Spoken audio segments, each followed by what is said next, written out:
voice or one more iron gate against dictatorship. And as a democracy, people are allowed to not only air their views, but associate with whosoever they want. The truth of the matter is that Kwankwaso is a presidential material, and you have no other politician in Nigeria today like him. And he's got a political party. If you believe what I'm saying, all of us should congregate around him and make him the president of Nigeria. You asked a question, I will answer you. There is no need to amend any constitution. What we should amend is our attitude towards operating this constitution. Good morning, and thank you for joining us, Malam Buba Galadima. Yeah. Good morning, sir. Thank you very much, Dr. Rabiu Nabati. Yes, thank you. Good morning. Well, let's start with the controversial side of this conversation, which is opposition coalition. There have been all kinds of views. The presidency saying these are desperados, expired politicians, people who have lost relevance, who just want to look for a way to become relevant again. The NNPP has also been mentioned in the course of the conversations, whether the leader of your party, Dr. Rabiu Kwankwaso, is going to join on the other side, that is dissolve the NNPP into the APC, because just as we have a coalition, we have quite a number of politicians too, who are defecting into the NNPP. Now, what do you think is the significance on both sides, either of defections or of coalition politics? Do you think that the coalition politicians are truly, as alleged, just desperate and looking for power for its sake? Well, thank you very much, Dr. Rabiu Nabati. In politics, people say, in a democracy, people are allowed to air their views on any issue, whether positive or negative. For me, personally, I think the coalition is a welcome development. It's one more dissenting voice or one more iron gate against dictatorship. And as a democracy, people are allowed to not only air their views, but associate with whosoever they want. The truth of the matter is that only Nigerians can decide whether somebody is expired, extinguished, or refurbished, or rejuvenated. Only Nigerians have got that right. And under our constitution, it is the right of people to congregate, assemble, and chart a course, not only for themselves, for the country. I wish members of this coalition good. I believe all well-meaning Nigerians will support them and will support their right to congregate and assemble and form a political bloc. Because what is happening in this country, if it is not checked, I've just heard you talking about America, where we had a robust democracy, despite the fact that Trump had his way on the tax reform in America, the minority had their voice. You spoke of the hours where Hakeem Jeffrey had spoken yesterday. That is democracy. Is it very robust in our country? We need people to be bold enough. Even if you are in government, you must welcome this. People should be bold enough to say their minds. The three arms of government must be able to work independently under an atmosphere of trust and confidence, which we don't have. So if we have any group of people coming up to say they disagree with this and this is what they believe in, I think we would welcome them and wish them well. I mentioned Dr. Rabiu Kwankwaso's name as, somebody whose name had been mentioned. Either he will join APC or he will also join coalition. Where does he stand? In which direction is the NMPP, your party, likely to go? Well, Dr. Ruben Abati, you said our party, the NNPP. NNPP is a political party registered under Nigerian laws, recognized by the law, recognized by INEC. We stand where we are. Of course, we had several things being said in the social media, in the press, but that only goes to confirm that Kwankwaso is the only politician that this country needs and ought to follow, because he is such a strategic politician that he has decided to keep quiet, and people are campaigning for him free of charge instead of spending money to launder his image. Everybody is saying he's a good person. Everybody is saying he's a capable person. Everybody says he has capacity to run this country. What else do you need in any politician more than that? That every Nigerian needs him. Every political party needs him. Why don't they support him to become the president of Nigeria so that he can deliver the dividends of democracy? We had all things that Ganduja's resignation or forced removal was because the APC wanted to bring in Kwankwaso. And nobody had put any evidence on the table to suggest that Kwankwaso is joining the APC. He was even pictured carrying an APC, what do you call it, membership card. Are that true?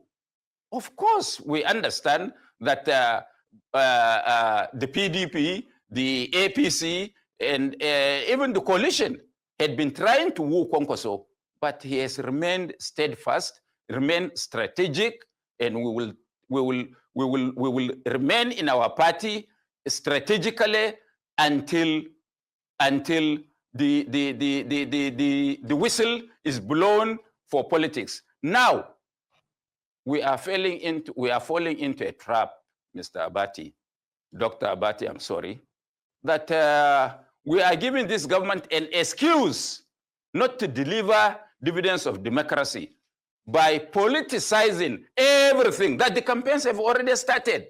Now they have a chance to say they were not left to govern. They drew us into this. Of course, maybe I will blame INEC in the sense that INEC doesn't have a lever or doesn't have the strength of character to call politicians to order. Has INEC given the go-ahead and the timetable for politicking? We are only 2 years into this government. Has it done that? And INEC cannot come out to say, look, politicians, stop. It is not time for politicking. It is time for governance. And whoever breaks our rule, we will deregister his political party. Is it because members of government are doing that and they are afraid to lose their jobs? That is where we will be directing the minds of the people of this country. Okay, sir. Okay, so duly noted. So since your position is that you're waiting for that political whistle to be blown, when it is blown, do you think that an offer for Senator Kwankwaso to be made vice president, a running mate to President Bola Tinubu, do you think that's a fair vehicle for him to express his vision and the NMPP's vision and goals for Nigeria? Because some are saying that the way has been opened for that, and that might be a great role for him. Is this something you would advise him to take on? Can you say for sure that that offer is on the table? Well, if it's Have you been sent to tell us that offer is on for us? Hypothetically, you know, in politics, anything is possible, sir. So, hypothetically speaking, if the offer comes, how will you react to it? That is not on the table. And when we reach the bridge, we will cross it. So you can't confirm whether you would decline that offer if it came? Nobody that is not on the table. Why should I decline or say for certain what I am going to do when it is not there? Okay, Alaji. It's not there. Alaji. Kwankwaso is a presidential material in this country, and everybody acknowledges that he is the only politician that has a political base of all the politicians in this country. And if there is anybody that can be sure to deliver one state, even the president, tell me, in this country like Kwankwaso. Okay. I know people say, oh, Kwankwaso has, I'm coming. Kwankwaso's political base is only Kano. Is Kano only 6-7 million registered voters and somebody won election with only 8 million? Is that only? Oh, Kwankwaso doesn't have money. It's okay. We have voted for those who gave money. Where are we now? Alaji. So what I am saying is that, yes. Go ahead. Go ahead. Finish up. No, this Rufai, your friend. So, finish up, sir. Oh, Rufai, you are around. Yes, sir. Thank you. So the truth of the matter is that Kwankwaso is a presidential material, and you have no other politician in Nigeria today like him. And he's got a political party. If you believe what I am saying, all of us should congregate around him and make him the president of Nigeria so that Nigeria would be a better place for all of us. Okay, Alaji. So these are the arguments people make against Kwankwaso. They say it's only one state. You said Kano has 6 million registered voters, but 6 million people do not vote. The margin at which Kwankwaso won was about, it's going to be the 1 million mark. That's the kind of, you can't even get 4 million votes out of Kano in an election. Nigerians don't come out to vote as they used to do before, and Beavers has changed the game. So when you talk, so you're saying like if it's the 6 million people that will come out in Kano and they will vote Kwankwaso. That's not true. But Alaji, there's a matter that's been niggling, and I want you to be able to, throw light on it. This NNPP matter with Boniface Anyebuna, Dr. Boniface Anyebuna. Okay, I'll give you an instance. This was written in the Nation newspaper on the 10th of March. They say the founder of New Nigerian People's Party, Dr. Boniface Anyebuna, has said his standard bearer in 2023 elections, Dr. Rabiu Kwankwaso, was expelled due to anti-party activities. He said Kwankwaso tried to usurp the party's machinery, claiming that NNPP was handed over to him by his founder. Anyebuna said this when he was inaugurating newly executive members of the Lagos State chapter of NNPP. So they said Kwankwaso has been expelled. So I don't understand. Boniface Anyebuna is saying, you've been expelled. You are saying our party NNPP. How can the party be yours when you've been expelled? And Alaji, just help me throw light to all of this that is happening back and forth, Alaji. Good to see you again. I've missed you, sir. Well, thank you very much, Rufai. Why do you promote negativity? Alaji, it's all sides, all views now. It's all sides, all views. I'm coming. It's all sides, all views. This matter has been this matter has been thrashed between me and you and between several people. Is there anything called the founder in any political party? The opening remark is that, every political party, not NNPP, that the party belongs, that any Nigerian is free to enter that party and is free to get out. And that every Nigerian will contest for any position in the party structure or in elective offices. That is the opening remark in every political party. Where are the founding fathers of the PDP today? Where are they? Are they even mentioned? Even those that were presidents. Where are the founding fathers of the APC? I am one of the founding fathers of the APC because I was a number 4 signatory to the formation of the APC. So would I now claim that, look, President Bola Tinubu should get out because I am more important than him, being a founding father of the APC, I should become president? Can I do that? It's simple logic. We had several things, but I want to again draw your attention. There was an election held in Edo there was an election held in Ondo, and there is an election going to be held in Anambra. Which logo of the political party is INEC displaying? If you don't want to do investigative journalism to go to INEC and find out, tell me which logo of the party was used for those elections. Please, shall we make this matter die naturally?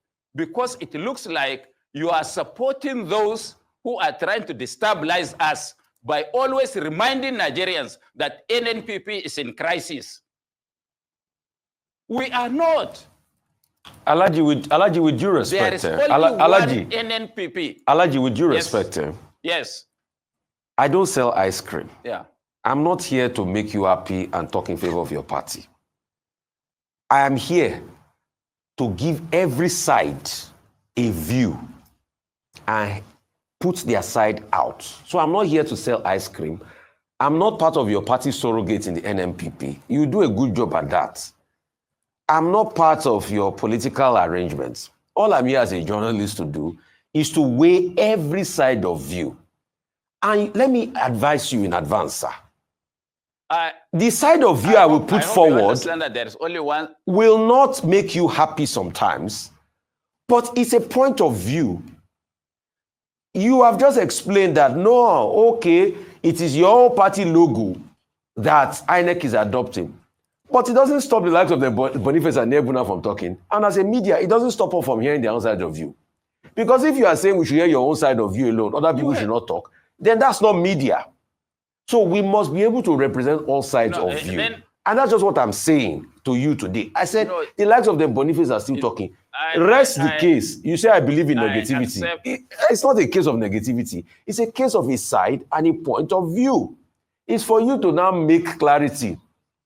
Just like I proved to you when you said, oh, Kanu has 6 million registered voters. I said it's not 6 million people that will vote for Kwankwaso. And 6 million people didn't vote for Kwankwaso in the election, in last election in Kanu. Definitely, a lot of people will not come out to vote. So, Alaji, it might not be in your favor. You are chopping into my time. Oh yeah, Alaji, I'm sorry now. You know I've missed you. You will tell me time is over. You know I've missed you, Alaji. Let me go. Let me go back again. You see, Kwankwaso, do you know that Kwankwaso delivered 2 million votes to Buhari in 2015? Are you aware? And because Kwankwaso scored 1 million votes in this election, there were reasons to it.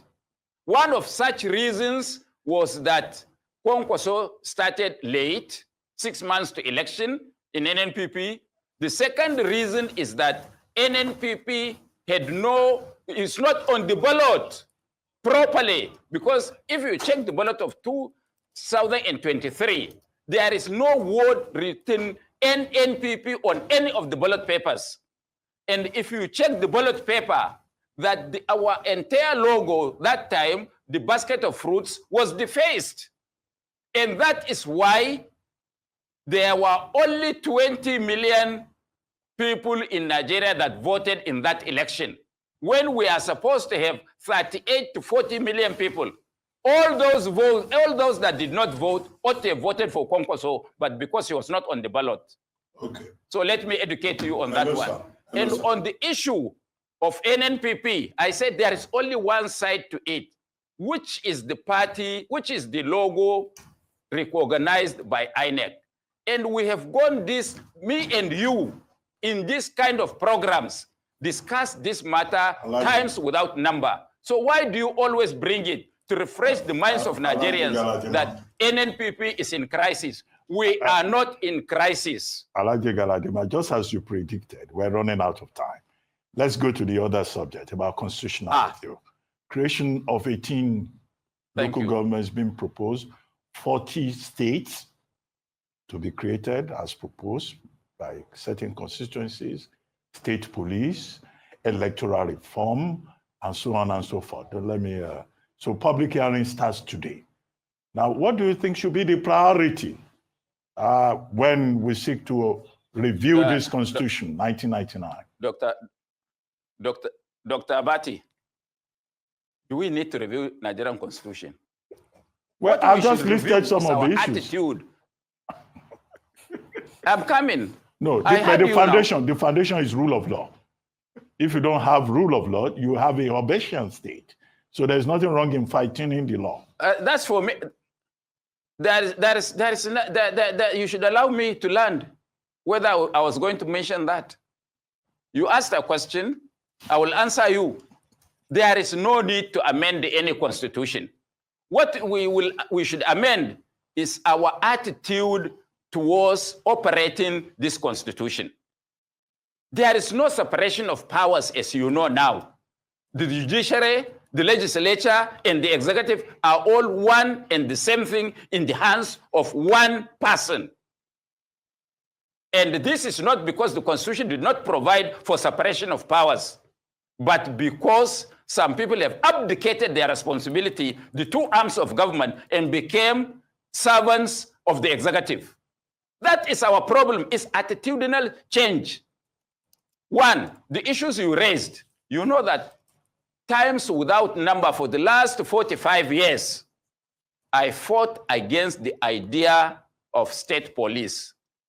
Please, please, I beg Nigerians, and I beg members of this National Assembly, including state assemblies, that they should never, in any circumstance, allow the creation of state police. It may be convenient for us now, but we will come to cry when it becomes constitutional matter, which we cannot do away with in a simple manner. It will destroy democracy.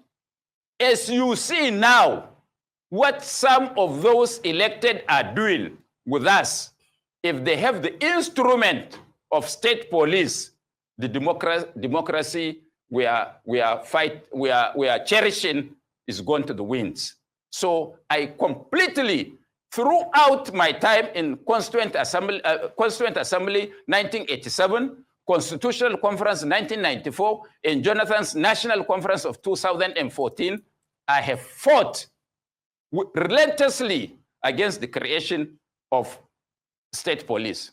On the issue of the creation of states, do we need states?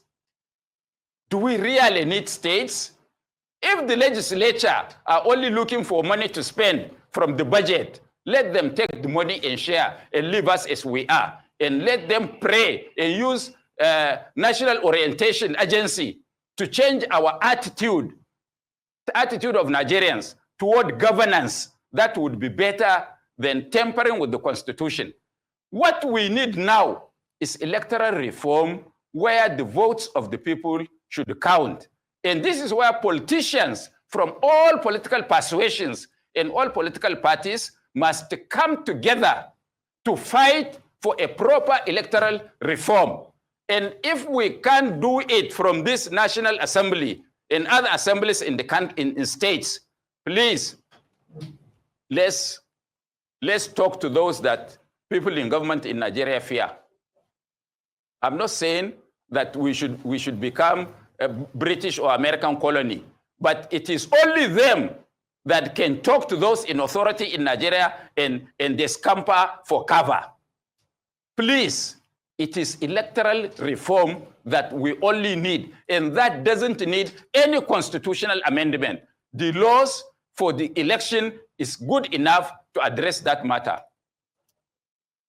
All right, fantastic. Well, on that note, do you have on that note, Alhaji Rufai, you had a question? I mean, I had just one quick sure. insight. Alhaji, I do not believe that the laws are enough. After the last election, there were many things that were written as guidelines in those laws that was not justiciable, and they said they were just guidelines and INEC could do them at the discretion, that came back to be a point that hurt people that had agitations after the result of those elections, of those last elections. Is it not time to make those things that were written as guidelines to turn them to laws? Rufai, you want to eat your cake and have it. You said guidelines, and you said laws are not sufficient, but you want to make them into law. Then why don't you make them into law without tampering with the Constitution?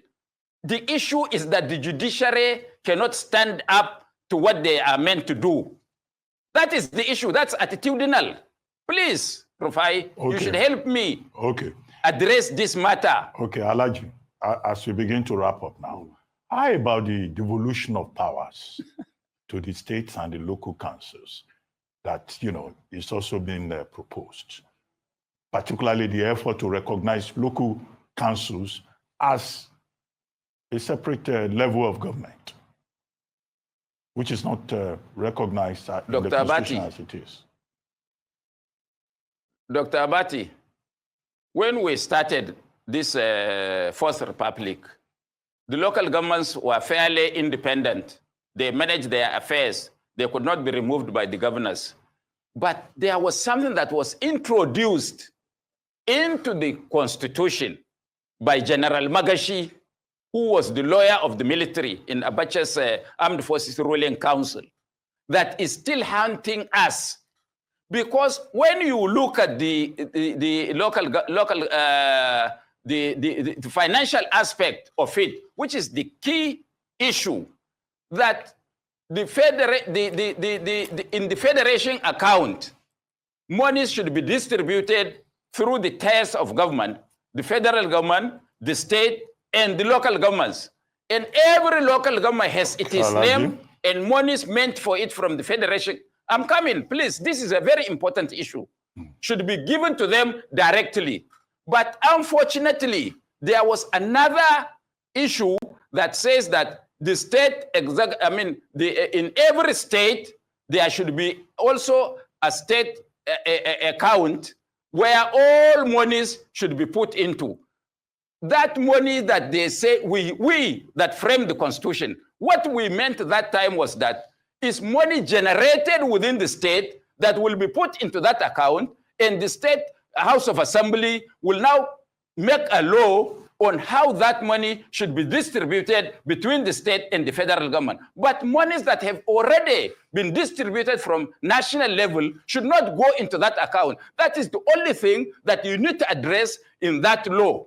And the president has tried to do that, but the governors became adamant, and because they are stronger than the president, they can make and unmake any president, which they did to Buhari, and they twisted even President Bola Tinubu, that he was not able to implement that independence for the local government. We need that because the local government is a focal of development.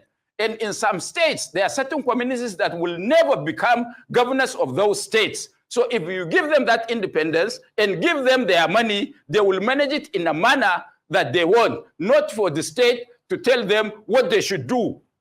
Because it is the man that wears the shoe that knows where it pinches him. But for you to do that, you still need to amend the Constitution, at the relevant sections thereof. But thank you very much. Thank you very much, Alhaji Buba Galadima.